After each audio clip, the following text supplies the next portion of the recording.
Goeiemôre aan al die mense wat saam met ons aanlyn saamkuier. Kom ons bid saam oor die woord van die Here. Here, ons het nou net gesing, U genade is onbeskryflik groot. En ons het gebely in die sang dat U dit aan ons geskenk onverdiend. En dit niks wat ons kan doen kon betaal vir die prys wat U afgelê het nie. En Here, ons het 'n begeerte om hierdie guns wat U vir ons gedoen het, hierdie geweldige genadige guns, ons het 'n begeerte om terug te gee vir U. En die enigste manier om dit te doen, is om ons lewens op die altaar neer te sit vir U. En te sê, Here, terwyl ons op hierdie aarde geskape is, vir 'n doel wil ons graag hê, U moet ons lewens neem, en aan U getrou en gewillig maak, alhoewel ons dit moet kies, wil ons vrye wil gebruik om te sê, Here, neem ons lewens, laat dit Heer, U gewy wees, meer en meer. Want waarvoor leef ons, as ons nie leef vir U nie? En waaroor gaan ons aardse bestaan, as dit nie gaan oor 'n skepingsdoel en 'n koninkryksdoel nie? Dan kan ons verstaan as ons rondkyk, Here, hoekom die wêreld lyk soos wat hy lyk. Want die mens dwaal af van genade onbeskryflik groot. Wil U vanoggend U woord aan ons liggaam, siel en gees seën. Wil U met ons elkeen praat, Here, wil U ons verdiep in U self. Wil U ons nader trek aan U hart. Want U het so begeerte, Here, om elkeen van ons te gebruik. Die vraag is ons beskikbaar? Wil ons vanoggend hoor, selfs al konfronteer die woord ons Here, die woord is lewend en kragtig en skerper as 'n tweesnydende swaard, hy moet deurdring deur murg en been en siel en verstand en emosie en denke en oorlewerings van mense en wat ek verstaan en kennis en AI en enige iets anders, die woord moet kan deurdring en deursny deur dit alles. Om te praat met elkeen van ons. Verheerlik U self vanoggend in ons midde, terwyl ons nader tot U. In die kosbare naam van Jesus bid en vra ons dit. Amen. Kyk, julle kan vir my julle Bybels oopmaak by Psalm 112.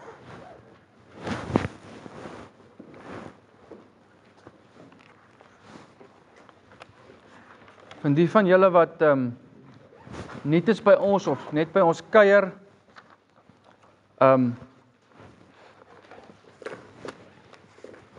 ons hou van, of ek hou daarvan dat jy saam praat met my.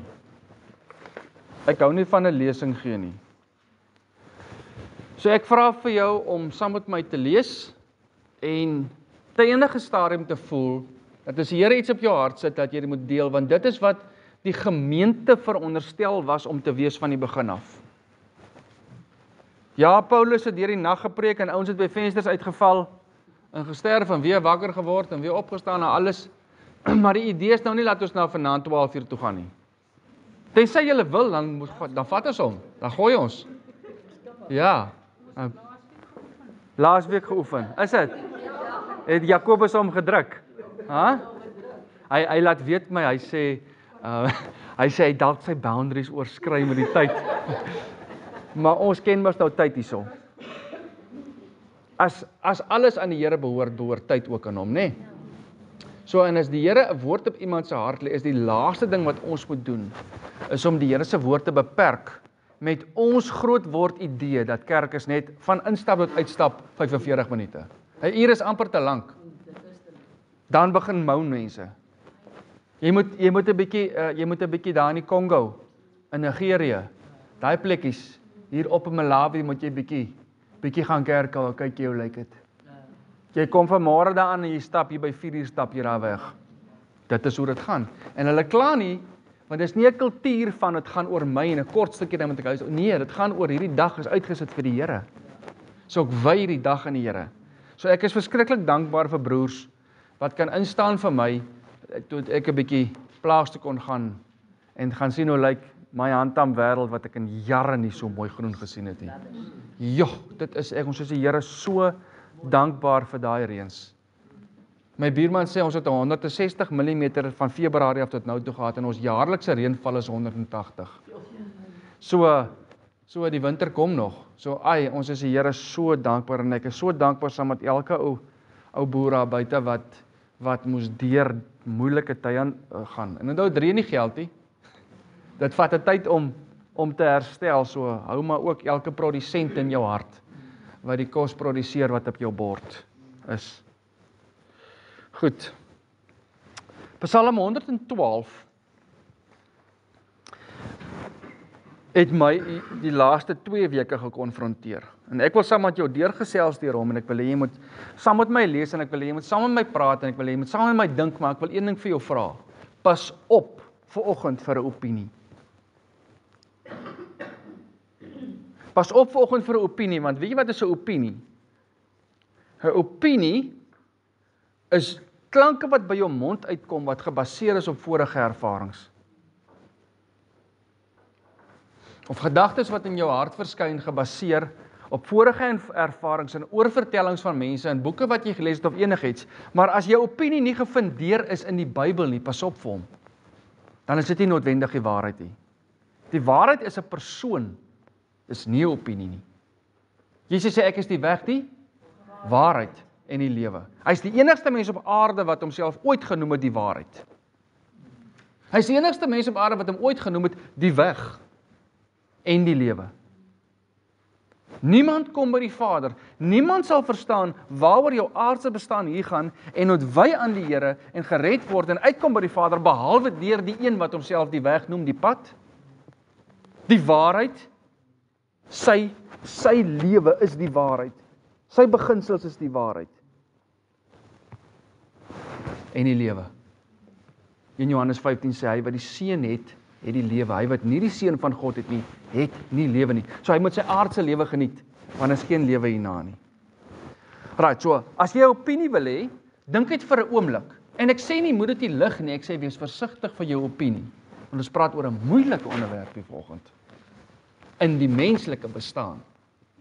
So as jy vir my 'n skrif kan uitbring of kan sê ek dink die Bybel sê dit hier oor op 'n ander plek, dan is dit great. Maar pas op net vir sê, oupa het gesê dis so.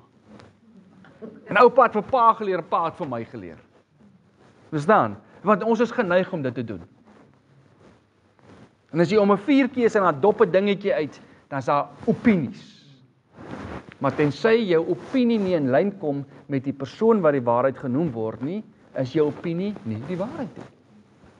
En moet jy jou opinie verander en aanpas by die waarheid. Dis my probleem met die groter teologie en die groter kerk en die wêreld daar buite.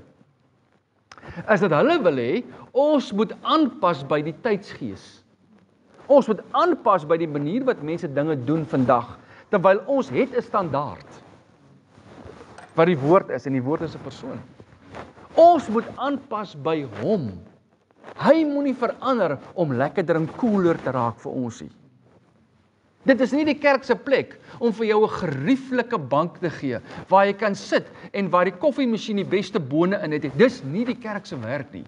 Dis 'n nice to have as dit daar is. Baie dankie vir ons koffietjie, Tannie Estelle en Gert en julle kinders. Baie dankie vir 'n koffietjie wat ons op 'n Sondag kan kry. Maar dit is nie die hart van die kerk en die doel van die kerk nie. Dis ook nie om aan jou 'n hele uitstalling van boeke te hê wat vir jou gemaklik is om te lees wat by jou opinie kan pas nie. Nee, die kerk se doel as liggaam van Christus is om te sorg dat die sentrum Christus bly. En om die hele tyd vir jou in lyn te hou, 'n herder se werk is om jou 'n herder. Weet jy, 'n herder in Israel is anders as 'n herder in Suid-Afrika. In Suid-Afrika het ek groot geword, jy stap agter die skape en jy druk hulle. En jy het 'n sweep en jy klippe. Dan gooi jy 'n klip dan, as kom hy skaapie terug en 'n klip hier en dan slaat jy 'n sweep en as jy honde het nog beter, hulle help deur vir jou. In Israel werk dit nie so nie toe die Hebreërs hierdie boek geskryf is, naamlik die Bybel, het dit nie so gewerk nie. 'n Herder stap voor. Sy skape ken sy stem. Dit is wat Johannes 10 vir ons sê. Sy skape ken sy stem en ek het al vir die storie vertel van my vriend wat in Hebron gaan kyk het hoe die herders vandag nog opereer. Hy sê almal se skape wy die mekaar. Hulle sit hier by 4 keer in chat. Drink koffie. Totdat die eerste ou begin agterkom, hy moet huis toe gaan, dan staan hy op, gee een fluit, dan kom sy skapies uit die trop uit. Lig hulle koppies net so op, hulle ken hy fluit. Volgende ou, totdat daar niks skaap oor is. Hoekom?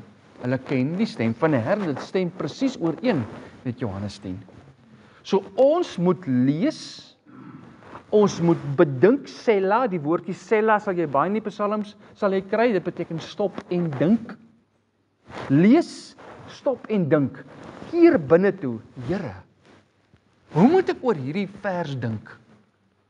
Hoe is dit in lyn met wie U is en U karakter? Waar het U vir ons gewys? Waar het 'n apostel hieroor geskryf?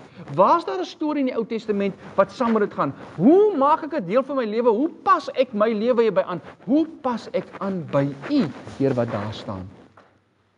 Dis wat 'n kind van die Here doen. 'n Godsdienstige lees 'n stukkie, sê sy paar inkopie, lysie goedjies in gebed op, woets, dan gaan ek werk toe, of ek kom terug en ek raak in die slaap vanaand. Ek doen dit wat ek sis my gewete dat ek het op mos 'n stukkie gelees gaan slaap. Maar dit bring geen verandering nie.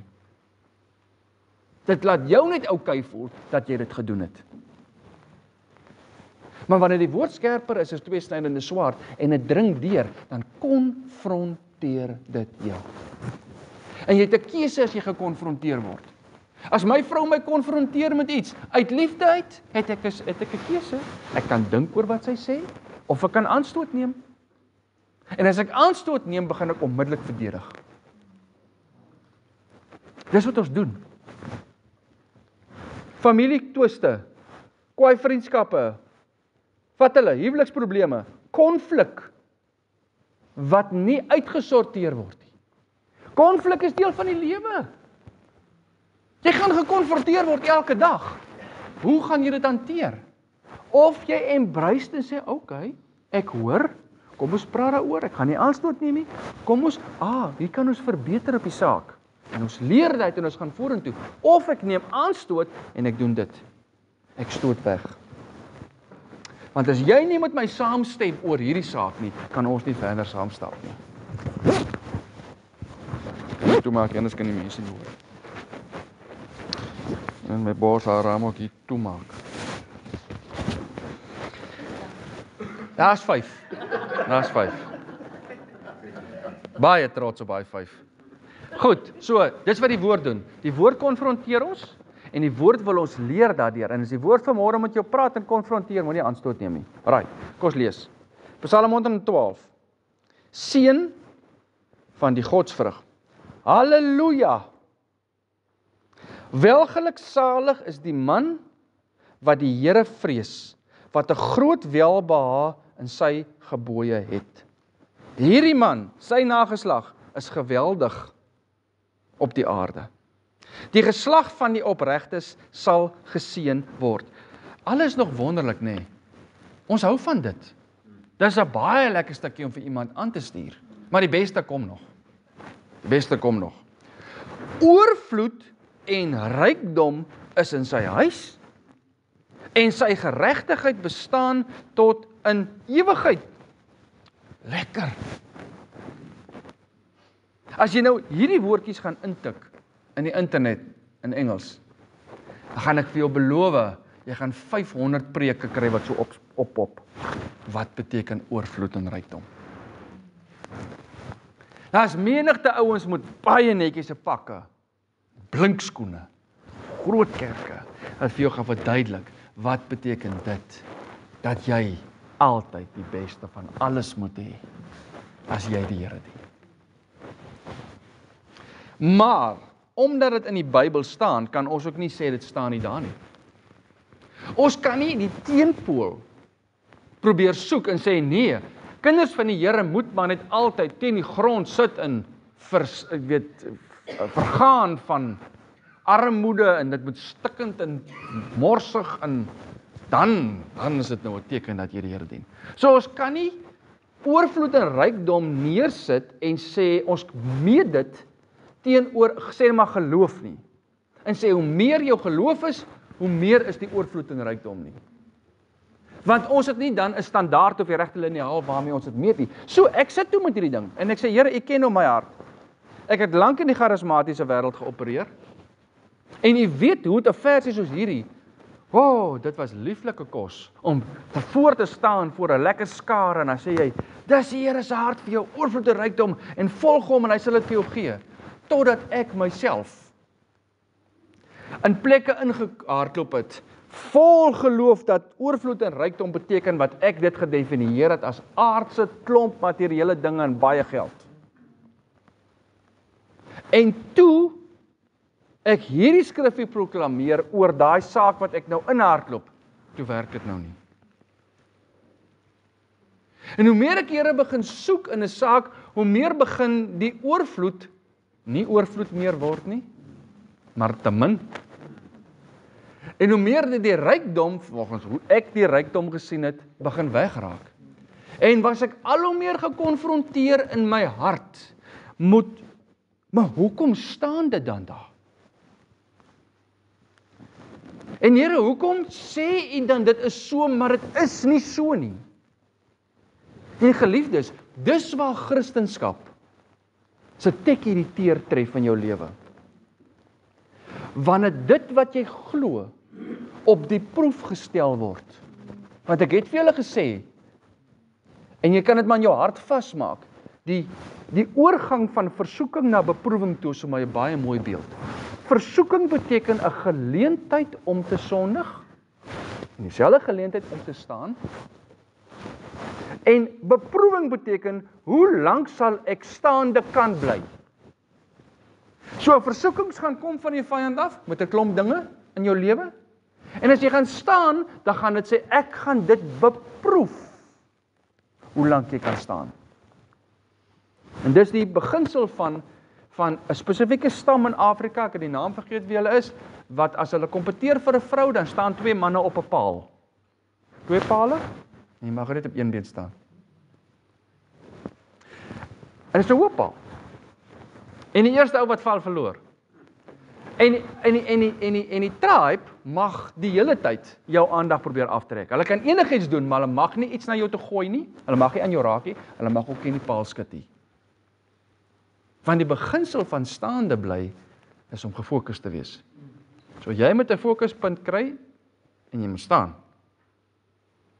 En as jy begin rondkyk, verloor jy jou balans. So 'n beproef is almal wat van onder versoek.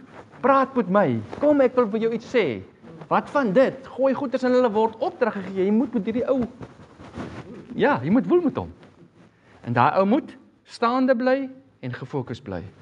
Word beproef, wie sal staande kan bly deur die versoekings wat elke dag na ons kant toe gegooi word. En as dit gebeur in jou lewe, is dit nie noodwendig, sê Paulus, 'n lekker tyd nie. Veral nie as die Here, soos in met Job se geval, toelaat dat die vyand steelslag en verwoes in jou lewe nie. En is asof die vraag uit Job se lewe na my jou toe kom, maar hoekom Here? Hoekom ek? Hoekom, as U dan hierdie God van liefde is, en hierdie voorsiener is, wat hierdie beloftes maak, soos oorvloed, en rykdom sal in my huis wees,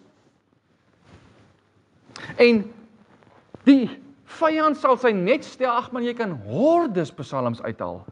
Die vangnet wat die vyand van my stel, sal 'n stryk wees vir homself. Die Here sal nie toelaat dat ek my voet in 'n klip stamp nie. As baie sulke verse. En in daai beproewingstyd ruk 'n mens graag sulke belofteverse uit. En wil jy dit proklameer oor jouself, sodat jy uit hierdie situasie kan uitkom. En as dit nie gebeur nie, veral nie op die tydsberekening wat jy wil gehad het, dit moes gebeur nie. Want as jy oor tyd gaan sien, sal jy sien dit het gebeur, maar net jy op jou timing nie. As dit nie gebeur nie, is daar 'n konfrontasie in jou hart. Ek hoef dit nie vir jou te sê nie, jy sal daardeur. En jy gaan weer daardeur gaan. Maar nou Here, nou verstaan ek nie. Daar staan dan Oorvloed en rykdom is in sy huis.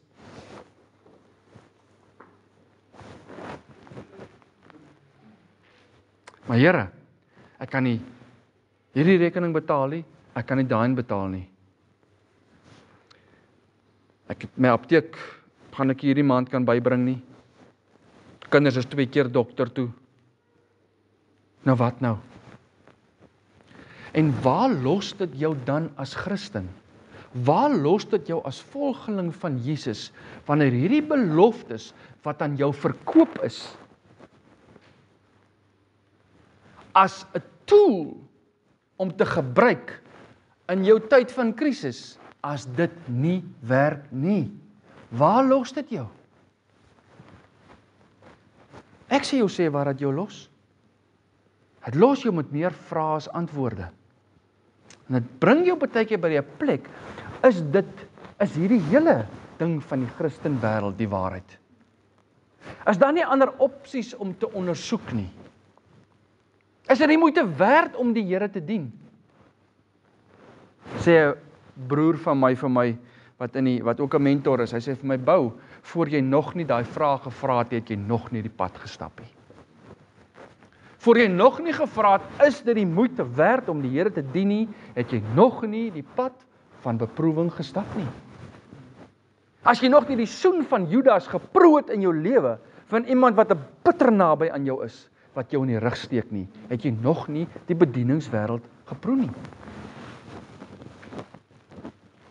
Bediening beteken nie 'n predikant of 'n pastoor nie, of 'n sendeling nie. Bediening beteken die uitleef van die roeping wat die Here vir jou beplan het. Al is jy die bestuurder van die plaas wat jy dink jy besit. As jy nog steeds die een wat die Here daar plaas met 'n klomp disippels rondom jou. Maar die Here sê, jy gaan verantwoording doen oor wat ek aan jou geleen het op hierdie aarde. Jy gaan verantwoording doen oor wat jy met jou lewe en jou opdrag gedoen het, wat ek aan jou gegee het met die mense onder jou. Selfde met die muntstukke. Onthou julle die muntstukke? 10, 5, 1, die eienaar het teruggekom. En ons het al hoeveel keer vir mekaar daaroor met mekaar gepraat, oor hierdie ding van eienaarskap en rentmeesterskap teenoor mekaar, om 'n besluit te maak. En in my Bybel het ek 'n klomp van daai papiertjies ingesit, ek het vir julle ook uitgedeel, waar jy moet besluit, wie is die eienaar en wie is die rentmeester? Dis 'n bitter belangrike besluit om te maak. Want die eienaar besit die bates. Die rentmeester bestuur die bates namens die eienaar ten voordeel van die eienaar. En kinders van die Here moet daai call maak en sê, is dit wat ek dink opgeteken is in my finansiële blaadjie met bates, is dit myne? Is ek die eienaar? Of is dit die Here se en ek bestuur dit vir hom, omdat hy dit aan my toevertrou en leen? En as ek kan sê, ek is die rentmeester, moet ek vra, hoe doen ek dit? Met wie se advies en se hulp doen ek dit? Met die eienaar se? Of met wêreldse mense? Wat vir my sê wat die beste is om hiermee te doen? Het ek 'n probleem met wêreldse adviseurs? Nee, ek was 7 jaar een myself. Maar waarmee ek wel 'n probleem het, is die woordjie finansiëel onafhanklik. Wat ek promote het vir 7 jaar in my lewe, tot ek besef het, waarmee is ek besig? Ek is besig om vir mense te sê, as jy dinge op die regte manier doen, het jy nie die Here nodig nie. Dan hoef jy nie van hom afhanklik te wees, Tannie Pikkie, want as jy dit reg doen hier, is daar genoeg vir jou om vir 'n lang tyd op jou eie aan te gaan, sonder die Here. En Tannie Pikkie, ek moes dit leer, toe die Here alles wat ek dink myne is, by my kom wegvat. Hoekom? Omdat hy my wil straf?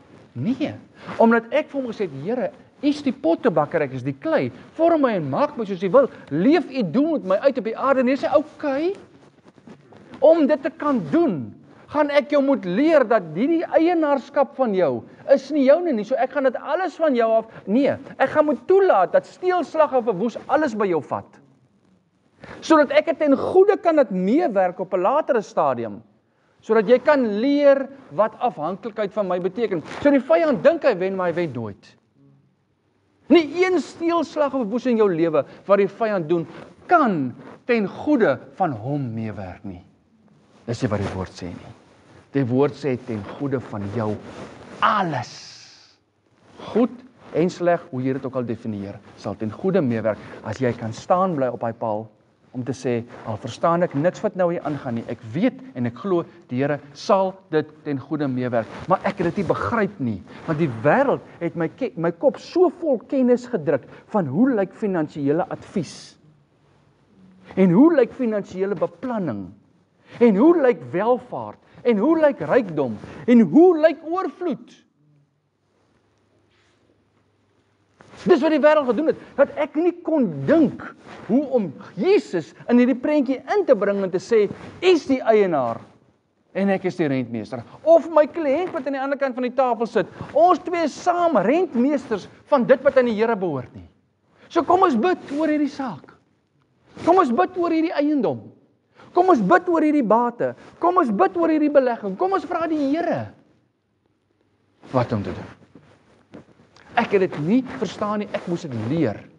Ek moes 7 keer op die randjie van sekwestrasie staan om te verstaan wat afhanklikheid van die Here beteken. Om te hoor, bedank sonder 'n inkomste. Ek sê, Here, dit kan nie wees wat ek hoor nie, maar nou het ek en my vrou saam vrede daaroor, dis 'n probleem. Nou moet ek bedank. Ek het geen inkomste aan die ander kant nie.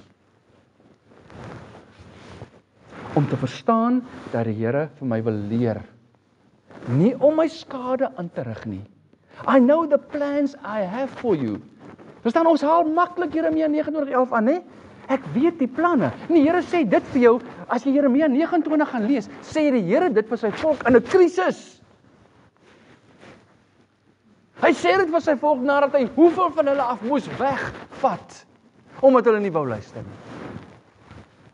Hy sê, maar as julle net kan sien, my kinders, my planne vir julle is nie om julle seer te maak, of om julle te straf, of om hierdie moeilike tyd vir julle te gee nie, dit is nie, dit my planne vir julle is goeie planne. 'n hoopvolle toekoms, maar as julle net by my wil bly. As julle wil verstaan, my planne is verhewe bo julle sin. My gedagtes, my manier van dink is nie julle aardse manier nie. En daar's 'n beter manier as die plan wat jy nou het. As jy dit kom bekend maak aan die Here, wat sê die Spreuke? Moenie op jou eie insigte staat maak nie. Vertrou op die Here. Daar's soveel in die Bybel wat jy oor moet sela. Stop en dink. Nou ek het by hierdie versie vasgehak. Oorvloed en rykdom waarvan ek in my hele lewe so baie nie gehad het nie, maar die Here sê, in die huis van die regverdige sal dit 'n given wees. Dis 'n given. So dit beteken, as dit nie beteken, in my aardse definisie van baie geld en baie bates, en finansiëel onafhanklik, as dit nie dit beteken wat ek gedink het dit beteken nie, wat beteken dit dan? Daarom met jou Bybel verwysingstekste. Daarom kan jy die internet gebruik. Nie om vir die internet te vra nie, om vir die internet te sê. As jy 'n AI tool wil gebruik, moenie vir hom vragies vra soos, wat is jou opinie oor dit nie? Vra vir hom die vraag in jou hart wat die Here daar sit. Vra vir hom, sê vir ChatGPT of Grok of wat een van hierdie AI tools jy gebruik, sê vir hom, watter verwysingstekste hak aan hierdie een? Hierdie goed is amazing navorsingstools, maar hulle moet nie jou lewe regeer nie, hulle moet jou net help om die navorsing te doen. So ek sê vir hom, okay Grok, dis nou, die van julle wat nie weet, dis Elon Musk se AI tool wat hy gelons het so 'n paar maande terug. Ek sê van, okay Grok, ek het Psalm 112 vers 3, oorvloed en rykdom, wat in die huis van die regverdige staan. So ek wil weet, en ek toets hom, ek sê sommer vir hom, Ek wil volgens die historiese en die kulturele agtergrond van Psalm 112, wil ek weet, hoe hak hierdie ding aan Christus se karakter? En hoe word hy bevestig in die Nuwe Testament? So ek vra nie vir hom om iets te doen wat ek nie klaar vir hom die opdrag van gee nie. Al wat hy moet doen, is om vir my die navorsing te gaan doen en die inligting te bring en dit te kom neersit in teksverse. En jy sal amazed wees wat hy vir jou gaan haal. Want hy kan nie buitekant, jy sê vir hom, jy mag nie buitekant die grense van die Bybel werk nie. En ek sê sommer vir hom die vertaling ook, en ek sê vir hom enigiets. Hy moet dit self gaan doen. So hoe meer faktore jy insit, hoe fyner raak die navorsing. Dit moet vir jou werk, nie teen jou nie. Die probleem wat mense met eie doen, is hulle hou op moet dink. En hulle sê, vir daai tools, dink vir my, en dit gaan vir ons 'n generasie skep, van dom mense, sorry om te sê, ek is jammer om die lelike woord te gebruik. Met dom bedoel ek nie, laer in verstand nie, maar breine wat nie meer werk nie. Ek dink nie meer nie, iemand moet die hele tyd vir my dink en vir my sê, en ek sal maar net soos 'n rot volg, waar die kasie lê. Moenie dit doen nie, stop en dink, en gebruik jou navorsing as jy wil. Die Bybel is vol antwoorde as jy gaan soek daarna. Oorvloed en rykdom. Kan ek dit voor ek enigiets vir jou sê, lees vir my die verse wat oploop tot daai versie. Ouens wat teorieë saamstel uit een versie, kan dit uit verband uitruk, omdat dit nie in die konteks pas van waarin dit geskryf is nie. Sola scriptura, wat beteken volledig volgens die woord, beteken in konteks van hoe dit geskryf is, maar die lieflikheid van die woord is dat dit nie net in die konteks sal sin maak vir jou nie, maar vandag nog steeds. Dis hoekom dit lewend en kragtig is. So die versies wat oploop tot by vraag van oorvloed en rykdom is welgeluksalig, welstand, geluk, saligheid. Is vir die man wat die Here vrees. Daar is jou eerste klou. So voor ons nog enigiets kan vat in oorvloed en rykdom, moet ek sê, die eerste voorvereiste tot die verstaan van my probleem is die man of vrou wat die Here vrees. Dit is die een oor wie ons verder gaan praat. Hierdie is nie 'n versie vir 'n ongeredde mens nie. 'n Ongeredde wêreldse persoon kan nie hierdie beginsel op homself van toepassing maak nie. Iemand wat 'n kerkbank warm sit op 'n Sondag kan nie die versie vir homself toeëien nie. Net 'n man en vrou, net 'n persoon wat gered is, wat die geregtigheid ontvang het, die right standing voor God, die vergifnis, die versoening, wat die kruis aangeneem het, net een vir wie Jesus as seun van God gesterf het, en wat hy genade onbeskryflik groot aanvaar het, kan in hierdie verdere gedeelte homself inlees. Andersins kan jy dit nie sien nie, en jy gaan nou verstaan hoekom nie. So hierdie ou wat die Here vrees, en in die woordjie vrees sien jy altyd die woordjie awe. Dis waarvoor die woordjie awesome kom, wat mense so maklik gebruik. Oh, awesome. Weet jy wat sê jy? Jy sê in hierdie saak wat die Here geskep het, staan ek in awe. Ek staan in ootmoed, ek staan in diepe respek, ek staan in ontzag voor die grootheid en die almag van hierdie God. So die man en die vrou wat so voor die Here kan staan en sê, Here, ek buig voor U in diepe respek en afhanklikheid in die grootheid van wie U is. Alvorens ek enige saak bekend maak waarin U my moet help of iemand anders moet bystaan, is dit hoe ek voor U kom staan. Dan pas ek vir die eerste keer in as 'n man of vrou wat die Here vrees. Want dan is daar welstand, geluk en saligheid in my hart. Saligheid is 'n vrede dat ek gered is. En dat niemand en niks dit van my af kan wegvat nie. Nie die grootste droogte op hierdie aarde, of die grootste oes wat ek kan maak, of die grootste hongersnood, of die grootste oorlog, niks kan dit van my af wegvat nie. Wat beteken die oomblik as ek wel geluksalig is daar 'n afwesigheid van vrees, aardse vrees in my lewe. Hoeveel van die finansiële besluite wat jy in jou lewe gemaak het, is gemaak uit vrees uit?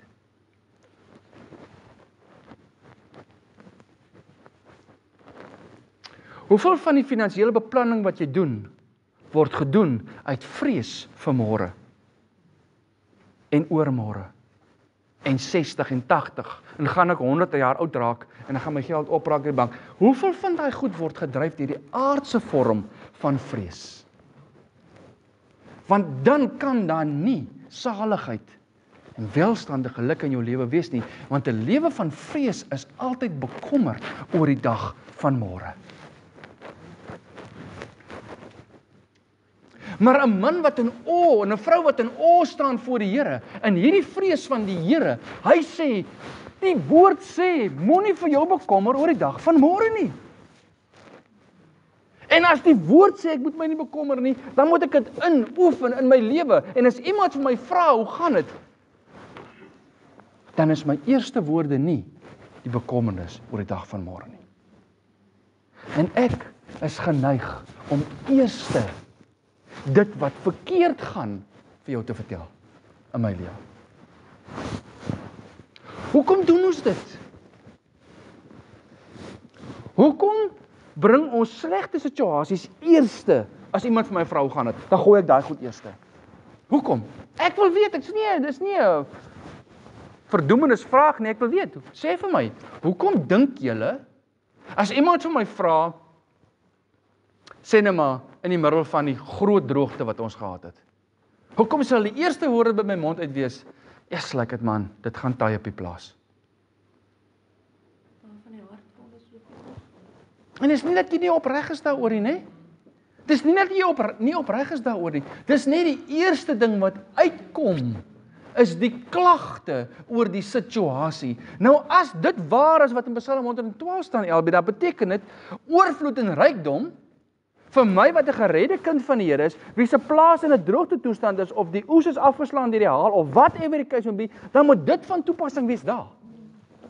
As dit waar is wat hier staan.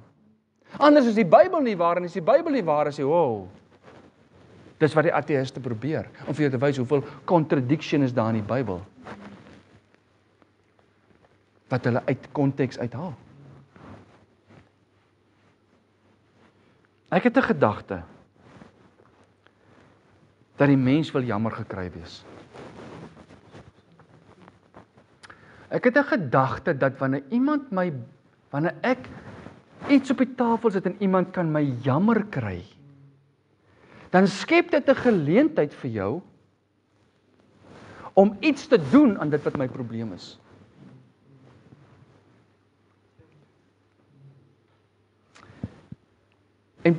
En Paulus skryf vir ons in 1 Korintiërs 9 as ek reg het. Dan sê Paulus, as ek wil staan op my regte as 'n apostel, dan sê hy, dan kan ek vir elkeen van julle kom sê, wat doen julle aan my finansiële situasie? Want hy wat in die evangelie leef uit die evangelie, sê Paulus. So ek kan kom staan, sê Paulus, en sê, hoe sorg jy vir my? Hoe kyk jy finansiëel, letterlik, na my? Maar Paulus sê, ek sal dit nie doen nie, om een voorwaarde. Ek sal nie vir enige mens die reg gee, om vir my te kan sê, ek staan bakkant voor mens nie. Want dan het ek my afhanklikheid van God verloor. Alhoewel ek die reg het, om uit die evangelie te leef. En jy moet kyk wat doen Paulus. As Paulus iemand stuur na 'n ander plek toe, dan sê hy vir daai span in 'n brief voor die tyd, sorg vir daai ou. Sorg vir hom. Daai ou is volledig in die evangelie. Dis wat hy doen. Sorg vir hom. Daai ou is nie besig om te boer nie. Hy is nie besig om beeste verkoop of enigiets om geld in te kry nie. Hy versprei die evangelie. So, hy bring vir julle geestelike kos. Sorg finansiëel vir hom. Dis 'n mooi beginsel. En as iemand by ons hier kom, dan vra ons dieselfde. Kyk 'n bietjie na die persoon finansiëel. Ons doen dit. Maar Paulus sê, moet nie, en wees bitter versigtig vir die ouens wat hier kom staan, en die ding draai na hulle toe. En manipulerend begin raak oor geld. En 'n vers soos hierdie gebruik om dit te motiveer.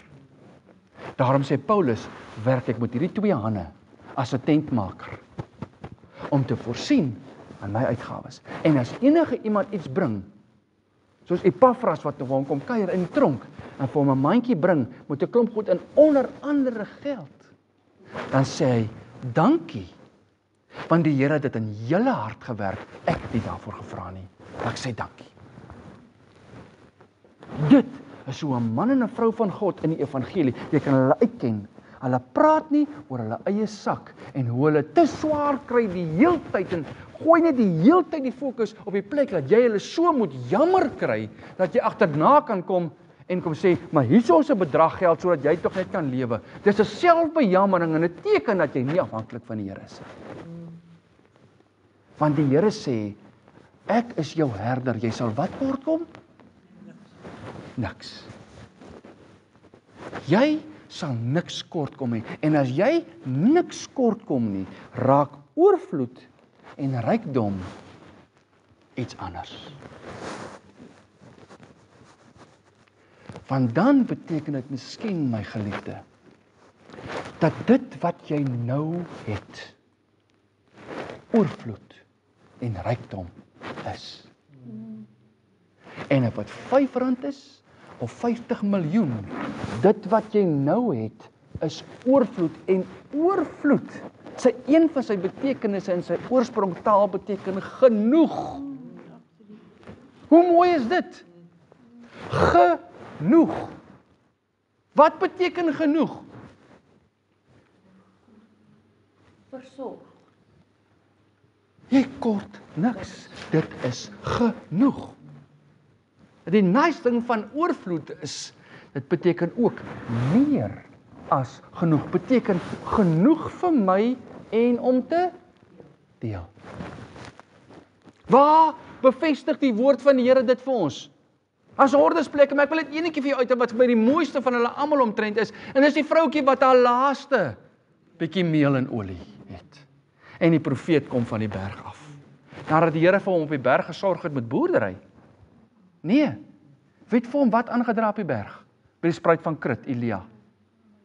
Die onrein diere van sy tyd, 'n kraai. 'n dier wat aas op dooie karkasse.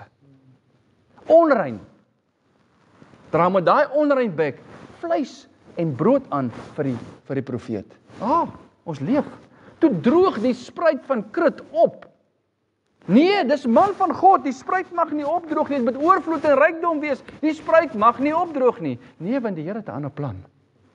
Man van God gaan af, want ek wil jou na 'n plek toe vat, wat ek vir jou wil wys, wat opgeteken moet word in hierdie Bybel, sodat duisende jare later, mense kan verstaan wat beteken oorvloed. Los van my situasie. Wat beteken oorvloed? Af van die berg, kom by die vroutjie. Hier staan sy. Sal jy asseblief vir my kos gee? Meneer, ek is besig om stokkies op te tel, om die laaste bietjie wat ek het, 'n roosterkoekie van te maak, dat ek en my seun kan eet en daarna sterf. Wie van julle het al dit gesê? Die laaste bietjie, sodat ons dit kan eet en dan kan sterf, en nou vra jy vir my. Maar die Here het daai vrou met daai vrou gepraat voor daai man daar gekom het. So wat het sy gedoen? Sy is 'n skaap van die opperherder. En hy het met sy skaapie gepraat en gesê, hier kom 'n man van God.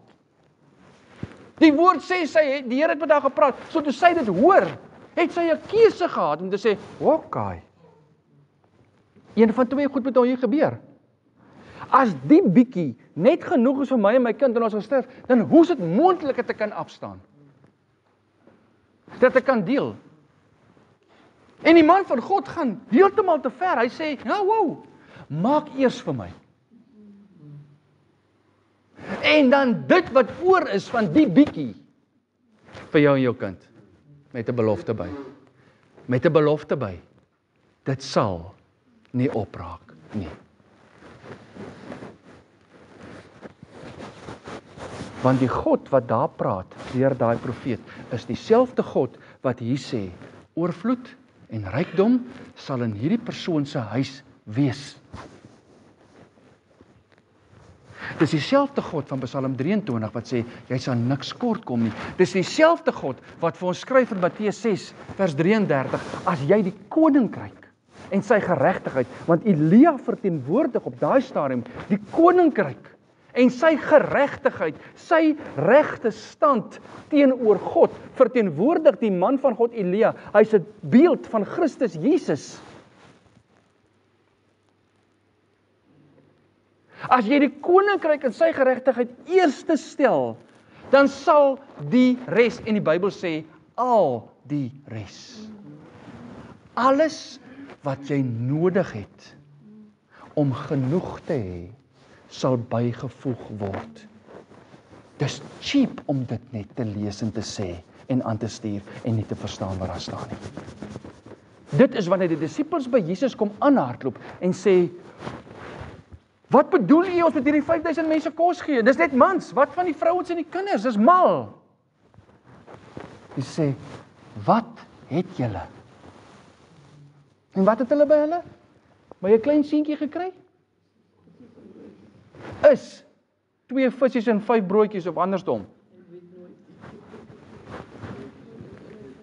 Is die visse en die broodjies genoeg vir die hoeveelheid mense?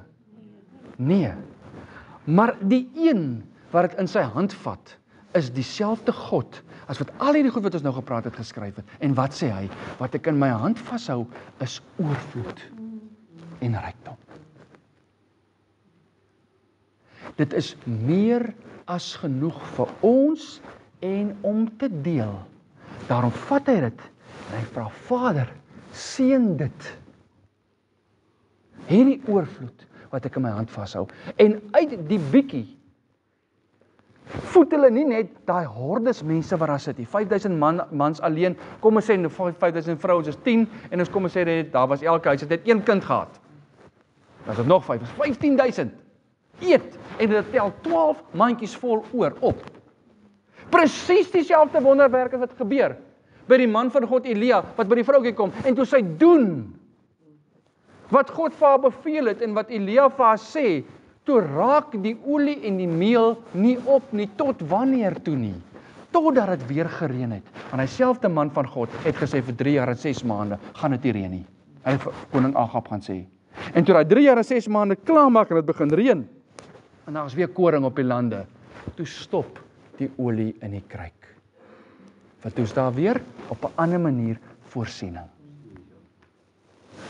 Oorvloed het nie 'n randwaarde nie. Oorvloed genoeg beteken dit wat jy nou het is genoeg. Nie net vir jouself nie, ook om te deel. En as iemand vir jou sê, gee vir my 'n bietjie of ek het honger, en jy sê nee, ek het net genoeg vir myself, gaan jy teen die woord van die Here wat sê, jy het genoeg. Jy het oorvloed. Maar dit los nog nie ons probleem finaal op nie. En die woordjie rykdom is ook nog daar. Die woordjie rykdom is daar. En in geen onduidelike terme verwys dit na bates nie. Materiële dinge. Interessant dat die woord materieel gebruik word, materiaal. Iets waarna kan vat. Nou wil ek gou oor 'n beginsel praat wat vir my baie naby in die hart lê. En dit kry ons in 1 Timoteus 6.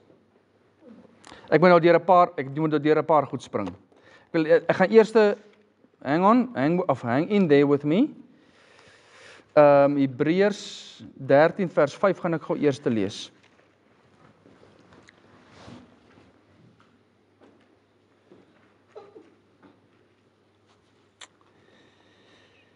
Hebreërs 13 vers 5 sê, julle gedrag moet vry wees van geldgierigheid.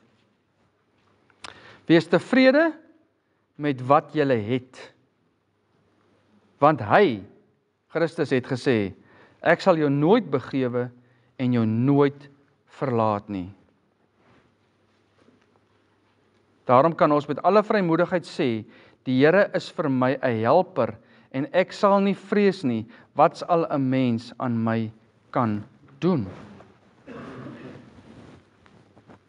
So, om rykdom, wat materieel is, te verstaan en hoe dit aanpas en inpas en saamwerk met oorvloed, is om te kan sien dat die beginsel hier is vergenoegd teenoor gierigheid.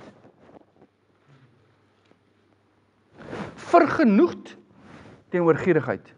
Wees tevrede met wat jy het. Om jou lewe vry te hou van gierigheid, beteken ek is tevrede met wat ek het. So die probleem in die mens se hart wat deur die vyand aangeblaas word, is jy het nie genoeg nie. En omdat jy nie oorvloed het volgens jou definisie daarvan nie, jaag jy rykdom in die materiële sin. Terwyl die Here sê, oorvloed en rykdom is reeds in die huis van die een wat gered is deur Christus Jesus. Dit is reeds daar. Jy hoef dit nie te gaan jaag nie, dit is daar. En die Satan sal hy selfe beginsel vat en hy draai hom en hy kry dit reg om dit in die kerk in te bring. Om mense te kry om te jaag na geld. Want hoe meer geld die lidmate maak, hoe meer geld kry die kerk. Hoe meer geld die kerk kry, hoe meer kry die ou wat voor staan. Ek moet dit dalk 'n bietjie meer implementeer.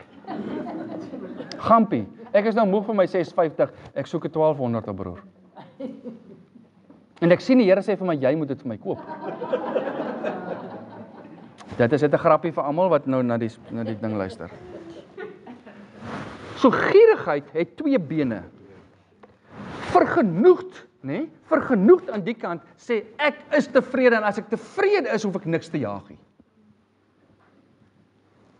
Wat dink julle is die beginsel van 'n casino? Wat dink julle is die beginsel van lotto? Is dit vergenoegd? Wat is die beginsel van Hollywood bets? En al hierdie goetertjies wat jy die hele tyd, as jy genoeg gehad het en vergenoegd is, tevrede is, hoekom wil jy nog iets anders gaan soek? Wat is die beginsel van enige scam waarin jy ooit gevang is? En moenie dink ek is nie gevang nie. Ek het nie ver groot geword van Adder en Nieuwoud af nie. Ons een kamer by die huis toe ek 'n kind was, het gestink vir 'n jaar daarna nog, soos hy vrot melkies daar gestaan het met daai kiebusse en al daai goetertjies, nê. En as die volgende ding uitkom in die Hoodia, dan steel almal Hoodia plante op die plaas en droog en stuur in vir ons moet nou geld kry. Hoekom is dit? Want ek is nie tevrede en vergenoegd met wat ek het nie. Dis nie vir my genoeg nie. Daarom is daar die mooi dingetjie wat sê, wanneer is genoeg genoeg? Die antwoord is nou. Dis nou wat ek het genoeg. Want as dit nie nou genoeg is nie, gaan dit nie dan as die skip ingekom het met my lotto geld nie genoeg wees nie. Hulle het 'n studie gedoen van die eerste 100 as ek reg onthou, die eerste 100 lotto wenners in die wêreld. Nie een van hulle het na 'n sekere tydperk enigiets oorgehad nie. En hulle was geestelik, emosioneel en fisies op 'n slegter plek as voor hulle dit gewen het. Want dit wat hulle gejaag het met hulle gierigheid, het niks beter gemaak nie. Maar die ouetjie wat sy blommetjies verkoop teen die pad, met sy groot glimlag en sy grappies waarvoor jy altyd lag, met sy bietjie wat hy het, is dalk meer welgeluksalig, meer tevrede, het dalk meer oorvloed en rykdom, as die ou met sy weelde teen die berg. En sy garage wat nie groot genoeg is om aan sy karre te kan vat nie, want alles is 'n soeke na iets wat my tevrede gaan maak en gelukkig gaan maak, maar ek kry dit nie, want al wat ek doen, is ek jaag rykdom, want ek verstaan nie, dat ek is 'n sleuteldraer in die koninkryk. En as die Here vir my 10 muntstukke gee teen die berg, dan kan ek daai 10 muntstukke aanwend vir die koninkryk en sy geregtigheid eerste nie. Want ek teen die berg is net 'n rentmeester van dit wat aan die eienaar behoort en hulle verstaan dit nie. Daarom, in plaas van vergenoegdheid, skop greed in. skop gierigheid in. En gierigheid het 2 bene wat baie belangrik is om te verstaan. Die een been is 1 Timoteus 6. Nee, wag, stop. Hou hom net. Kom stop hom net gou. Lukas 12. Ek het gesê julle moet saam praat, niemand praat nog saam nie. Terwyl ek blaai, gee ek enigiemand kans om vir my te sê, Bou, ek verskil met jou of ek stem saam of enigiets, asseblief bring vir my iets. Ek hou daarvan. Om Engels. Het een keer gesê, as ou vir jou vrou gaan het, en jy sê dit gaan goed, en dit gaan nie goed nie, is jy niks anders as 'n liefbek. Dan lieg jy. Met ander woorde, dit sal met jou goed gaan as dit in jou hart goed gaan. Korrek. Jy kan fisies bankrot wees. Ja. By kinders is dit, maar jy sê dit gaan goed. Ja. Gaan dit in jou hart goed of lieg jy vir hy? Korrek. Jou gemoed moet reg. So die ware godsmanne in my lewe, oom Kalla, met wie ek weet dit tyd gaan, sê altyd, dit gaan goed omdat die Here goed is, maar ons het uitdagings hier. Dit gaan goed met my, it is well with my soul, omdat die Here goed is, omdat hy in beheer is, omdat hy weet waarmee hy besig is, al gaan dit tyd hier. Want in hierdie wêreld het Jesus sê, gaan julle vervolging hê en uitdagings sê, dit gaan daar wees. Maar hou goeie moed, ek het die wêreld reeds oorwin. Ek het klaar my beloftes vir julle gegee oor al hierdie dinge, maar dit beteken nie dat julle nie gaan tye deurgaan hier nie. En dan as iemand kan verstaan ek dien die Here en verstaan dat die Here goed is, dan kan ons maar gesels oor hoe tyd dit hier gaan. Maar die beginsel bly staan vas, die Here is nog steeds goed. En ek wil nie, jy moet my jammer kry oor 'n tyd gaan hierdie. Maar as jy hoor, dit gaan tyd en jy vra uit en die Here werk iets in jou hart om uit jou oorvloed te gee, then you have to do it. Al het jy net 'n bietjie oor en die Here sê vir daai vrou, gooi al 2 pennings in. En sy gooi al 2 haar pennings in die skatkis en Jesus sê, daai vrou, meer as enigeen van hierdie ander, gooi alles in wat sy het. Yes. Ek moet nou deel. Jy weet nou van, ek het verblyfprobleme gehad op 'n stadium. Laas jaar Junie maand toe, roep die Here, sê die Here vir my, ek bly 10 jaar hier in 'n huis en die Here sê vir my, ons is op 'n kamp en daarna sê hy vir my, Psalm 113, dis vir my baie interessant, dis direk na waar jy nou besig is. Is ek daai dag by Psalm 113 en Jesus staan daar, and to the barren woman he will give a home. Nou, ek is 'n sendeling wat nou al vir die Here werk, baie lank nou al. En ek het geen huis nie, ek het niks nie, ek het geen besitting nie, en ek het vir die Here altyd gesê, ek gaan nie vra nie, want hy het my geleer, my mentor het my geleer om nie te vra, soos wat hou nie. En nou kom sê hy gaan vir my 'n huis gee. Nou sê ek, Here, maar ek het nie vir u gevra vir 'n huis nie. Hoe sê u gaan nou vir my 'n huis gee? En ek het nie kinders nie en ek het nie 'n man nie. Okay, maar hoe gaan u nou vir my 'n huis gee? En ek is so opgewonde. En die volgende dag kom die plaasboer en hy sê, die plaas is verkoop en jy moet trek. En nou waarheen trek ek nou? Here, hier is nie plek in die vallei nie, waarheen moet ek trek? Nee, einde Oktober moet jy uit. En ek sê, okay, Here, maar nou vertrou ek u en geen plekke gaan oop, een plek na die ander gaan oop, en dan bel ek, sorry, ons het 'n ander plan met dit. Dan gaan daar weer 'n plek, sorry, ons het 'n ander plek, maar nou hoor ek hulle verhuur dit vir iemand anderster. En nou dink ek, Here, ek verstaan nie wat hier besig is om te gebeur nie, en die hele tyd sê hy vir my, in die begin van die jaar het hy vir my gesê, Matteus 5, ek sal vir jou voorsien, as ek vir die mossies en wat ook al sal ek vir jou voorsien. Okay, Here, nou kyk nou. Hier kom einde Oktober en nou moet ek, einde September en nou moet ek intrek en daar is nie plek nie. Die NG Kerk kom en hy sê die pastorie is oop, ek kan vir 6 maande in die pastorie intrek. Maar ek wil nie in die pastorie gaan bly, ek beklei met alles wat met my sê, Here, ek wil nie daar gaan bly nie.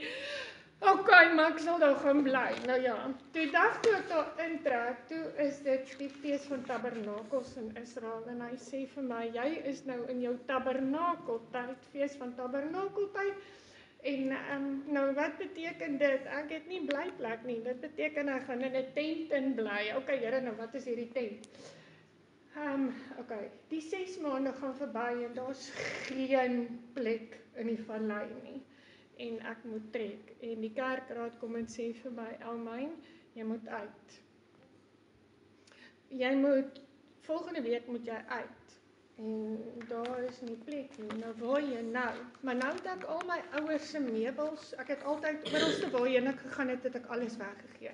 Nou het ek al my ouers se meubels hiernatoe gebring toe hulle dood is, alles saam my gebring. Nou het ek hierdie groot huis meubels gehad, waarin ek die span en die bediening uitgeran het en alles. En ek ervaar die Here sê vir my begin weggee. Ek sê, Here, maar dit maak nou nie sin nie, maar as jy sê ek moet weggee, okay, ek het altyd weggegee, is reg, ek sal begin weggee. Volgende week moet ek uit. Nou bel ek haar, ek sê, waar? Sy sit my langs my in die kar op 'n stadium, ek sê, wat jy sit kamerstel nodig. Sy kyk my so, sy sê, ekskuus tog, ek sê vir, ek het 'n sitkamerstel wat ek moet weggee. Het jy dit nodig? Ja, sê sy. So begin die Here vir my, een na die ander ding moet ek net weggee. Ek sê, Here, okay. Maar nou sien ek oor 2 weke of 'n week gaan ek met my 2 honde in die kar en hierdie figouetjies slaap, want nie nêrens te gaan blyplek oom nie. En dan maak ek myself reg. Ek gaan met hierdie 2 honde, want hy het nog nie gesê ek moet my honde weggee nie. Hy het gesê ek kan al die ander goeders weggee, maar nog nie gesê ek moet my honde weggee nie. Want my honde is my baie kosbaar, hulle is soos my kinders. Nou dink ek moet ek hulle weggee.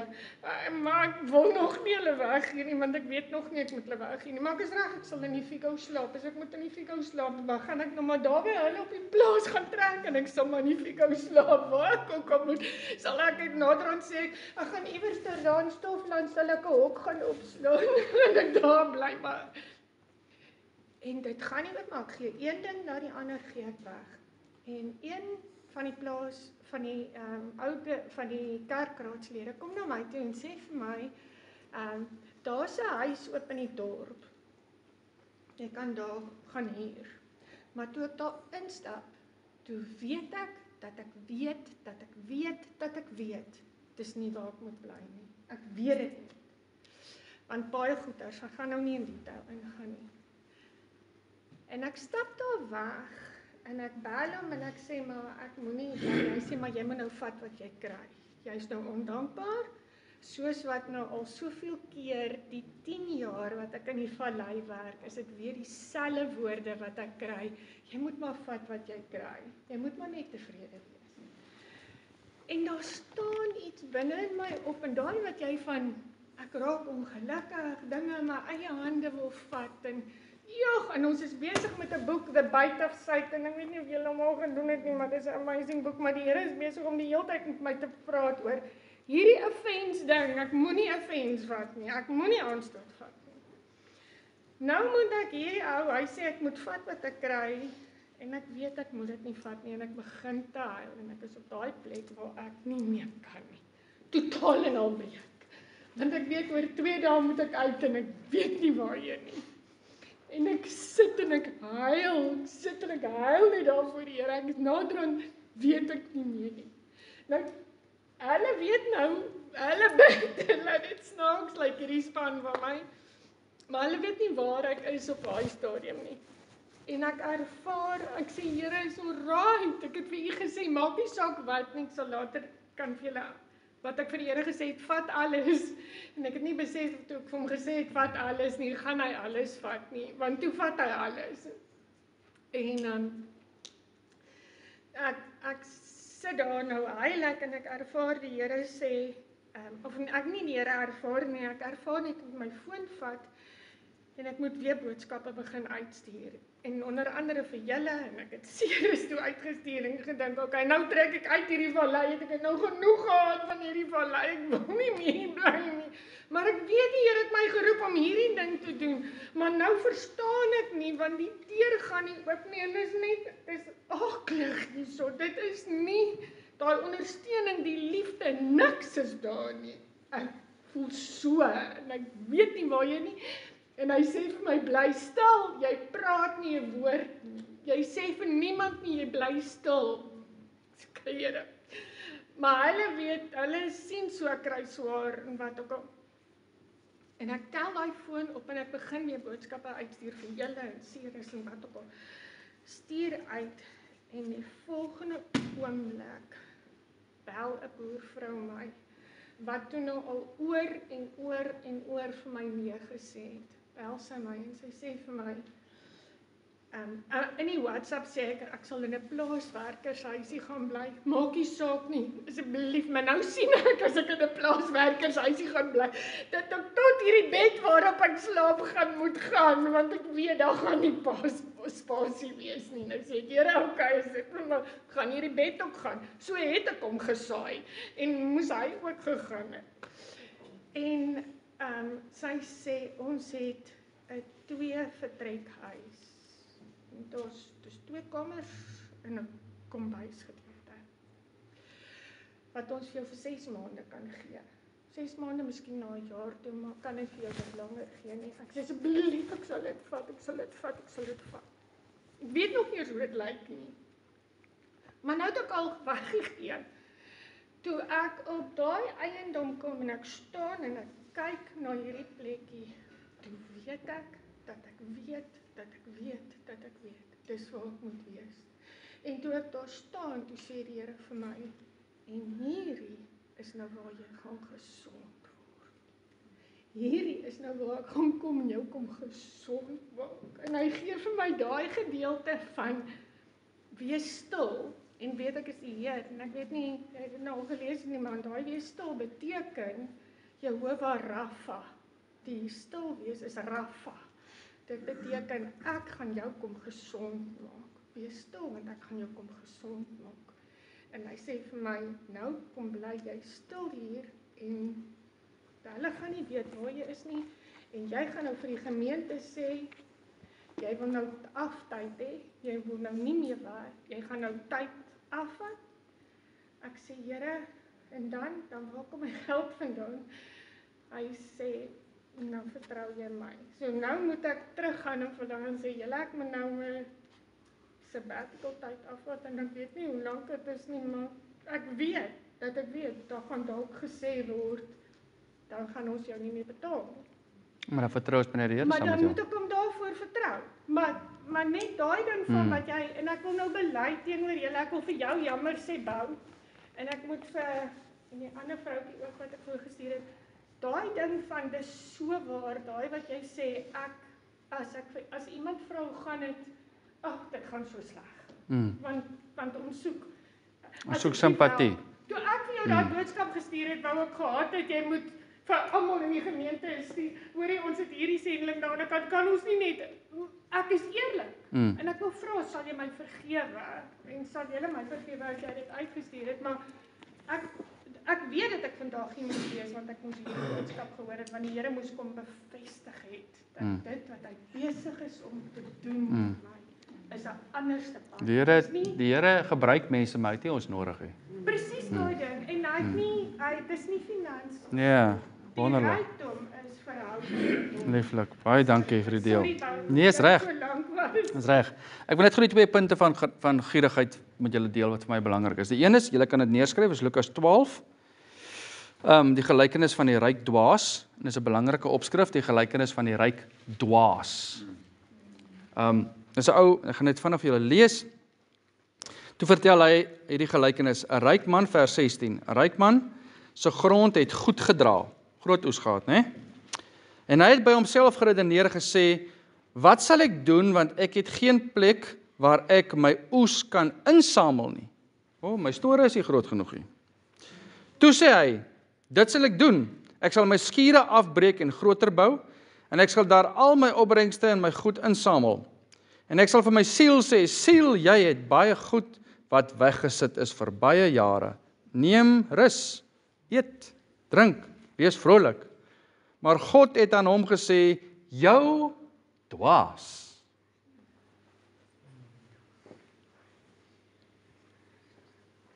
As dit nie konfronterend is, weet ek nie wat is nie. Meer bymekaar maak, nog meer, net vir myself. Die een kant van gierigheid kan nooit oorvloed hê nie, want dit is nooit genoeg nie. En ek kan nooit deel daarvan nie, want dis nie genoeg nie. En hoe lank gaan ek lewe? En wat is die expectancy van die lewensvooruitsigte vir 'n man en 'n vrou? Goed, nee, ek moet alles vir myself hou, en ek moet elke keer as die nuutste model uitkom, moet ek hom hê, want ek sien genoeg vir my nie. Alleen is, ek kan nie deel met iemand nie. So, wanneer gierigheid in jou lewe is daar net nooit genoeg vir my nie. En die Here sê, meer bymekaar maak, nog meer, en ons het baie verskonings wat ons aanbied. Een van daai verskonings wat ek vir mense moes leer toe ek in daai wêreld was as makelaar, was om te sê, wat van jou kinders? Wat as jy wegval, wat van jou vrou? Wat as die vrou wegval, wat van jou man? Wat wil jy verdien as hulle wegval? Hoeveel moet al die goederes wat moet uitbetaal wees? En ons moet die inflasie alles inwerk. En ek sê weer eens baie duidelik oor die ding, ek het geen probleem met finansiële beplanning nie. Ek het geen probleem met jou verhouding met jou makelaar of enigiets nie. Ek sê, wie is die eienaar? En wie is die rentmeester? En is jy vergenoegd, tevrede of gierig vir meer? Want as ek my kinders gebruik, dan sê ek die volgende, ek gaan alles bymekaar maak vir my kinders, sodat hulle nie die Here hoef te vertrou nie. Ek gaan my kinders leer, dat pappa en mamma alles vir hulle gaan los wat hulle hart begeer, en baie meer as wat ooit mee groot geword het, en ek wil definitief nie my kinders wat groot word soos ek nie. So arm moet 'n mens dan nou nog nie deur die lewe gaan nie. En as my kinders nou alles het wat hulle hart begeer, dan is ek nou gelukkig. En as my kind heel waarskynlik baie ongelukkig dan die pikkie plus, loop die groot risiko om te val in die gelykenis van die verlore kind, wat alles vat en wegloop en uitmors, want hulle het geen waardering waarvan af wat kom nie, en dan moet die Here hulle uit 'n varkhok uit gaan haal. En ek sê nie dis verkeerd dat die Here mense uit varkhok uithaal nie, ek sê moet jy jou kind varkhok toe stuur nie. Leer jou kind dat 'n ryk dwaas, Lukas 12 is bitterlik min in my lewe aan my voorgehoue preke. Ek het hom half self ontdek. En ek is soos, wat? Die Here sê, dis die een kant van gierigheid. Is by mekaar maak en skuur is soveel as moontlik net vir my en my mensies. En ek kan nie deel nie. Dit teenoor die res van Psalm 12 wat jy self kan lees. Psalm 12 sê, hierdie man wat gered is, hierdie een wat welgeluksalig is en wat die Here vrees, hy deel graag. Wat aansluit by die Nuwe Testament, wat ek elke week vir julle uitstuur in die onderkant van 'n dingetjie, wat niemand my ooit kan van beskuldig dat ek geld vir jou vra nie, want daar staan die Here te blymoedige gewer lief. Nie een wat gee uit dwang uit of omdat hy moet nie, een wat gee omdat hy wil. Omdat hy voor die Here sit as rentmeester, sê Here, watter gedeelte moet kerk toe gaan, watter gedeelte gaan daarheen, watter gedeelte gaan na honger mense toe, wanneer daag iemand by my deur op, wanneer is dit iemand op my hart wat ek bel, ek weet nie hoekom ek jou bel nie, maar asseblief, praat met my, jy hoor daar's 'n behoefte en jy voorsien daar sonder om vir enigiemand op social media te sê wat jy gedoen het. Want die Here het 'n blymoedige gewer lief, wat weet dat die linkerhand nie eers weet wat die regterhand gedoen het nie. Ons doen nie dinge om gesien te word nie, anders het ons dankies weg. Jy het hom weg. Jy doen wat die Here op jou hart sit, want jy bestuur dan dit wat aan hom behoort. Right, ons het hom. Gierigheid. Gierigheid, die eerste een is ophoop en dit koop net vir my plesier en gerief. Dit koop, dis al wat dit het. Ek moet my plesier en my gerief en my geluk moet ek koop. Ek moet dit skep, want ek kan nie buitekant sit en na 'n mossie kyk en in awe wees nie.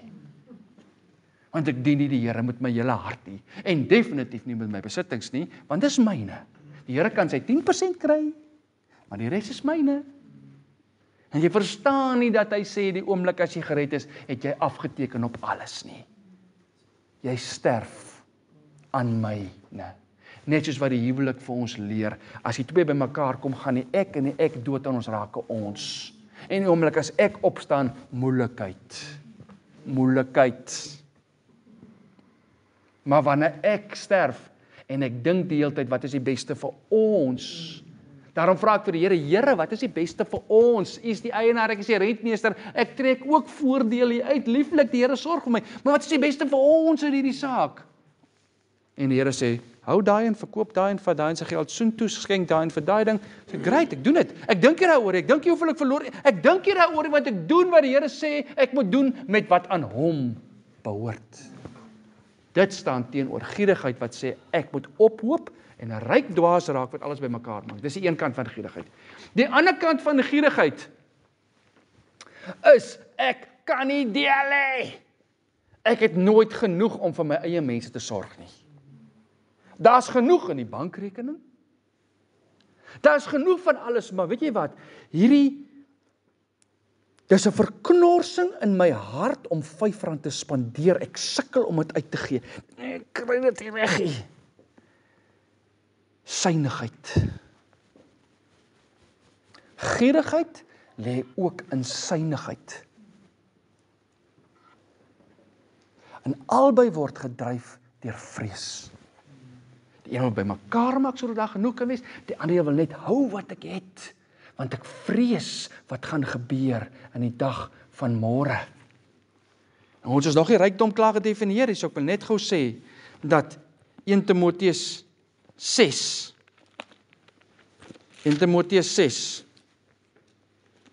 vanaf vers 6. Maar die godsaligheid saam met vergenoegdheid is 'n groot wins, is 'n groot rykdom. Om tevrede te wees met wat ek het, saam met die wete ek is gered. En dan weer vir jou sê, dit ry mooi. Om tevrede te wees met wat ek het, saam met die wete ek is gered. Dit is rykdom.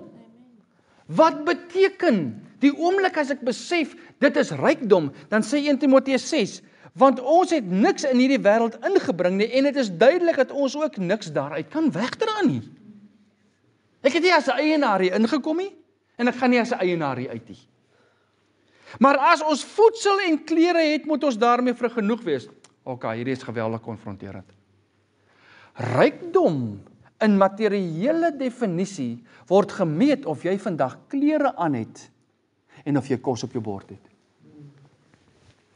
Sien julle dat hier 'n dak oor jou kop gesê word? Wat sê Jesus? Voëls het neste en jakkalse het gate. Maar die seun van die mens het nie eers 'n plek om sy kop neer te lê nie. Hy het nie eers 'n huis nie. Hy sit nie eers 'n huis by as deel van rykdom nie. Hy sê, as jy vergenoegd is, verstaan jy dat die rykdom is die klere aan jou lyf en die kos op jou bord. Dit is genoeg om tevrede mee te wees en te kan sê, ek kan ook van dit deel. En 'n vergenoegde mens sukkel nie met gierigheid nie, want gierigheid dryf jou om meer te hê of vas te klou aan wat jy het.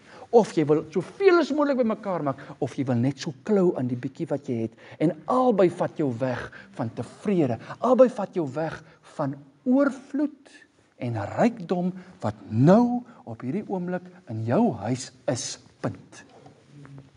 En jou huis hoef nie te verwys na 'n dak oor jou kop nie. Huis kan verwys dat jy die tempel van die Here is waar binne hy bly, en aan hierdie tempel is daar 'n bedekking en daar's kos vir jou om te geniet.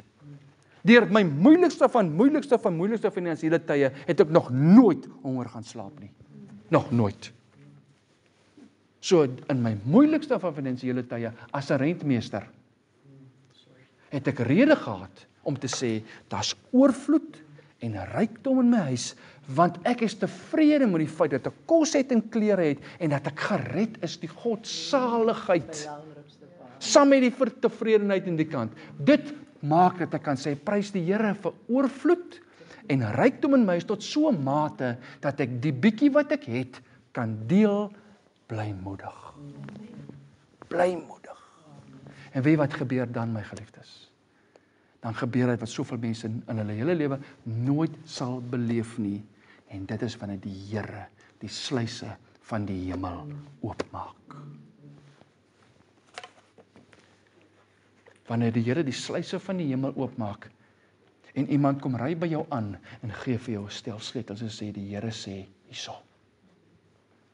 Wanneer die Here vir jou sê, iemand na jou te stuur kom sê, hier's vir jou 'n huis, kom bly hierin.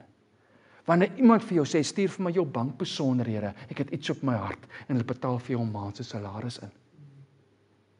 Wanneer iemand jou bel en sê, ek beleef in my hart, ek moet hierdie bedrag vir jou gee, en jy het gebid, want jy moet iewers gaan op 'n uitreik, en jy het hierdie nodig, en hulle betaal dit in, dan verstaan jy die konsep van die oorvloed en die rykdom, wat die Here uit iemand anders, wat in oorvloed en rykdom leef, hierdie kant toe bring. En dan raak dit net so moeilik, wanneer die Here vir jou sê, hierdie wat jy nou ontvang het, want dan besef ek aan daai drie, ons het nie nou behoefte aan iets nie. En dan sê die Here, dit is nie vir julle nie. Jy is net, dis saad wat jy weer moet saai, dis nie brood wat jy moet eet nie. So as dit inkom, moet dit weer vloei. Jy is net die portal, waardeur dit gaan. En dan soos, maar my baie kort 'n paar goedjies, Here. Maar jy het nie gister gehoor gebid of gedoor gehad nie, so dit kan nog 'n bietjie wag. Hierdie geld moet na iemand toe gaan wat besig is om hulle houtjies op te tel.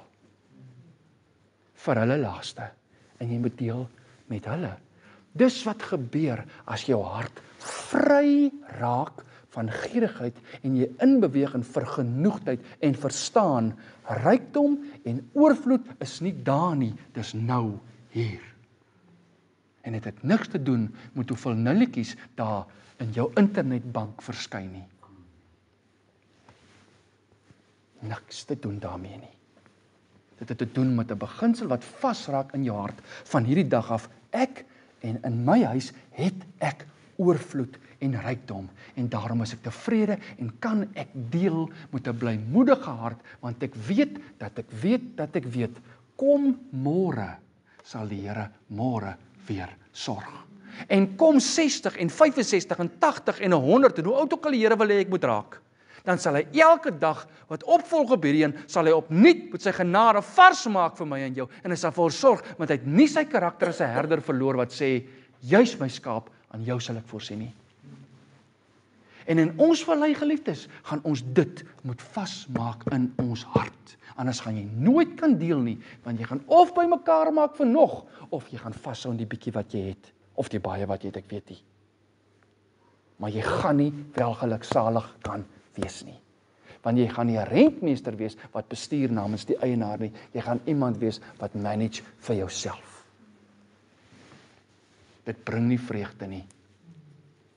Dit bring nie vreugde nie. The joy of the Lord is my strength. En ons mag miskien hierdie jaar groot oeste gehad het, maar moenie val in die komponent van die ryk dwaas met sy groot oes nie. Moenie daarin val nie. Moenie vaskyk aan hierdie jaar kan ek relax nie. Want die Here kan vir jou môre sê, gee daai groot oes se inkomste weg. En dan moet jy dit kan doen met 'n blymoedige hart, want jy weet dit behoort nie aan jou nie. En dis waarmee ek gekonfronteer is vir 2 weke lank. Is om te sien hoe lyk die lys aan my kant van goed wat ek weet ek nodig het, maar daar is nie nou geld nie. En om te kan sê, Here, dit wat ek nou in my huis het, is rykdom en oorvloed, prys U naam. En ek het opsom. Yes. Matteus 6, die laaste 4 verse. Daarom moet julle nie kwel en sê, wat sal ons eet, wat sal ons drink, of wat sal ons aantrek? Want al hierdie dinge soek die heidene. Ja. Want hulle hemelse Vader weet nie dat julle hierdie dinge nodig het. Maar soek eers die koninkryk van God en sy geregtigheid, en al hierdie dinge sal vir julle Al bygevoeg word. hierdie dinge sal vir julle bygevoeg word. Dit sal.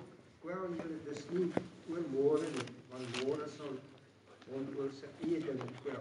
Elke dag het genoeg van sy eie kwel. Elke dag het genoeg rede vir my en jou om te kla.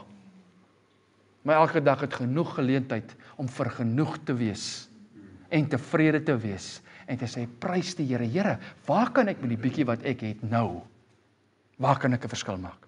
En my vrou is nou hierdie, maar ek gaan definitief afsluit met 'n grappie, want dis iets wat vir my kosbaar is.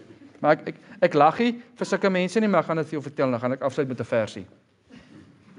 'n Vriend van my sê vir my, hy wil hê ek moet iets toets, en ek gaan doen dit. Hy sê, jy gaan dit geniet. Hy sê, sit 'n R10, dit was 'n paar jare terug, toe R10 nog R10 was. Sit hom in jou hier voor in jou bakkie, of in jou voertuig neer, teen die venster.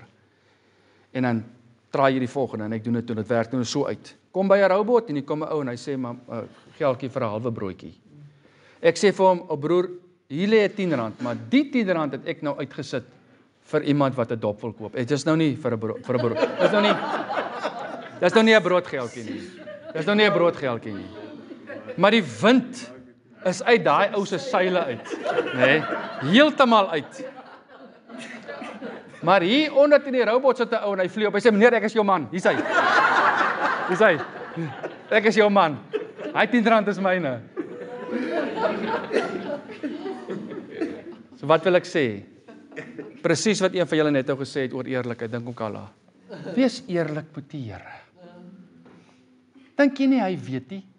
Dink jy nie hy verstaan beter oor waarmee hy met jou besig is as jy nie?